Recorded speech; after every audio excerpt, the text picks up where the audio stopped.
Hello, everyone. I just wanted to walk you through an at-bat in my 2001 full season replay that I'm doing with Inside Pitch. Here is the scenario. The 7-4 Dodgers are at San Diego, who are 3-7. It's 2 outs in the top of the third. And I'm just going to walk through this at-bat that kind of demo how quickly some of these things can go in Inside a Pitch once you get the hang of it. And it takes a little bit, but it's not too bad. So a lot of people like the depth of this game, but they get hung up on some of the little things. And if you'll just let yourself learn those things, they're not that bad. They're actually really smooth, and why this game is beloved by those who embrace it. So I use a 7 dice roll method. So I just put those in, I roll those dice, and the red D20 is the way I do this. This is the strategy roll for the next at bat. So before I rolled this roll, I would have looked at that red D20, and if it had been a very low number or a high number, there's a potential of stolen bases, pickoff or pickoffs. None of that happened, so I rolled, and this was my roll. And the way I do it is I use the big D6s for the pitcher's card. I use the little red and white D6 for the hitter's card. I use the white D20 if a D20 roll is needed. And I use a blue D6 for base runner advancement, fielding range, those type of things. Don't usually have to use that too much, but it's going to be needed in this play. And then again, that red 12 will be the strategy roll for my next at bat if it's needed. So I rolled a 2-6, and remember we got runners on. I might not have told you this. We got runners on first and second. Gagne is the pitcher. His base running rating shows a 2 there. And again, these ratings are the ratings for Inside Pitch, which can be imported into Digital Diamond. Chris Davis, the creator of Inside Pitch, will send you the file. And Mark, I can't remember his last name, has made some videos in the user guide for Digital Diamond on how to import custom ratings. So it's very easy. And I've got some videos on how to do that as well. So Eric Gagne with 2 outs, that base running rating is actually a 3. Tom Goodwin, his base running rating is actually a 6 with 2 outs, which is an auto save if it's adjusted. Greg Zelenik, his base running rating is a 3 here. 4 with it's not going to be since he's the batter, he doesn't get that adjustment. So again, 2-6. So a 2-6 on Tolberg's card is a possible wild pitch. I use my D20. I rolled an 18, and you look here at his wild pitch.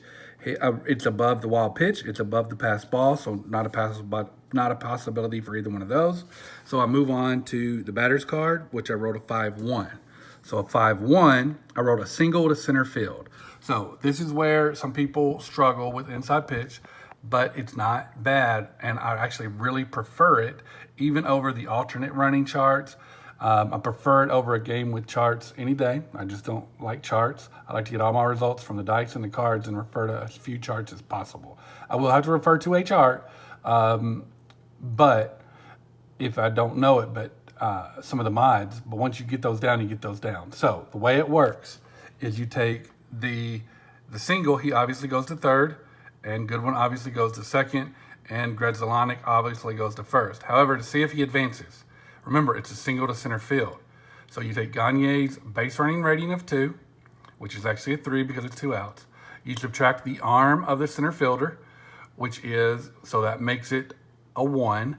There's a mod on this chart right here that I have memorized. It's going to be a +1. So if the runner is trying to go from second to home, he gets a +1.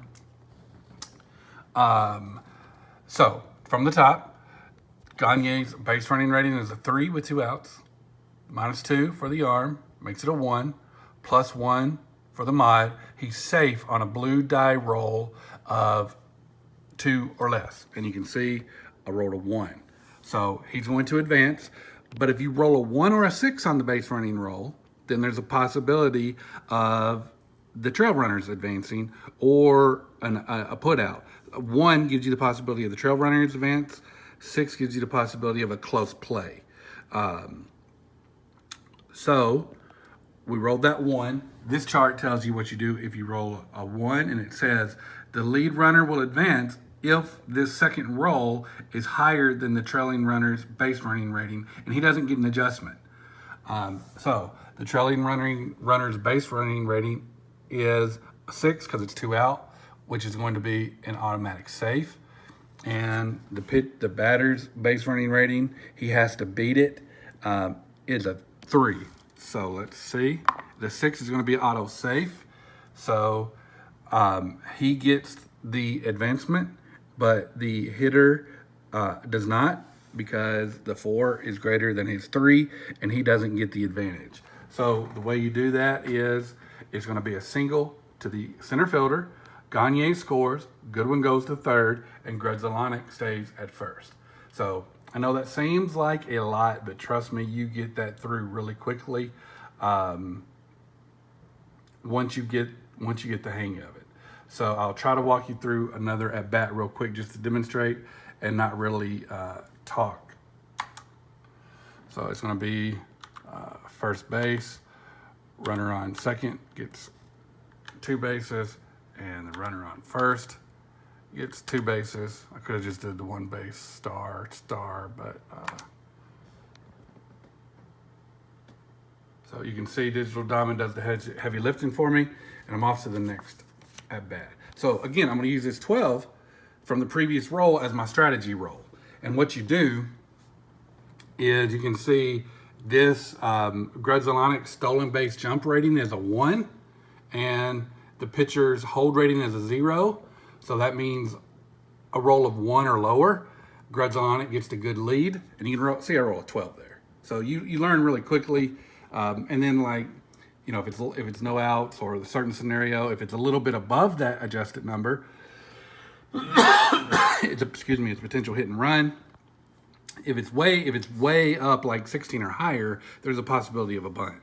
So nothing going on the strategy roll, and it brings Gary Sheffield to the plate. So let's give it a roll. I'll just walk through this pretty quickly. So you can see I rolled a 2-4. 2-4 on the pitcher's card is a strikeout chance. Qualcomm Stadium adds 2 to strikeouts. Sheffield strikes out. We're looking at this rating right here to a 6, but we're adding 2 to that. So he strikes out on an 8. White die is a 19. No strikeout. So now we go to the hitter's card. And we can see we rolled a 3 on the hitter's card, and that is a fly out to center field. So Gary Sheffield quietly flies out to center, and it ends the threat, but LA does get 1, and they take the lead. So that's a quick walkthrough of Inside Pitch Basic. It's not advanced. It's actually version 4 of Inside Pitch, which is my favorite version of Inside Pitch. Good game. I really enjoy it. I like how you can just really roll through the at-bats really quickly if you use this 7 dice method. And a lot of people probably won't even use the strategy roll. And then if you can get it, you know, hooked up with Digital Diamond Baseball, and it's got all the ratings up here for you, it's really good. So hope you guys enjoyed that. Have a good evening. Bye.